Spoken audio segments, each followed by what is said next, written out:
Hey, it's Trish, and this is Fold of the Week, a show where I share powerful print marketing ideas to help you achieve success on any budget. In the world of specialty folds, some are more known than others. If you watch my show, you can probably identify a cross fold, a twist fold, and a stepped accordion like a pro. But there are many lesser-known specialty formats that can be really useful to have in your repertoire, and the checkbook fold is one of them. I've got 3 examples to share, so let's take a closer look. This first sample is a SelfMailer, a B2B promotion with some special effects on the cover to make it eye-catching.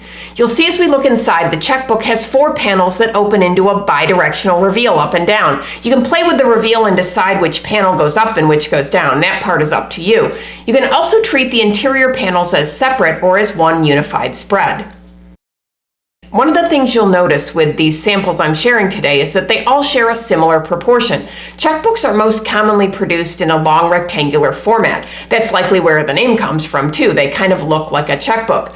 The rectangular proportion is great for mail and nice for configuring a layout. The panels of a checkbook are more linear than the panels of its cousin, the crossfold, which makes it easier to design. Okay, so now I'm going to give you one more idea, and it's a modification. If you were to remove one panel from the checkbook, you can make what's called an L cross. Yep, shaped like an L, with just one panel folding up or down from either side. I'm holding one panel down to give you the visual for the modification, taking it from 4 panels to 3. All of these samples were produced on 80 to 100 pound coated cover, which you really need to hold the structure and to give the panel some rigidity. Production for the checkbook is fairly simple, die cut and score. This would be hand folded in smaller quantities. Some companies can machine fold this format in larger quantities too.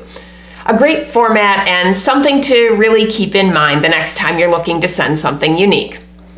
A very special thanks to all of the creators of the samples featured in this episode for sharing their solutions with us. If you've ever been inspired by something you've seen on the show, please consider folding it forward and sharing your work too.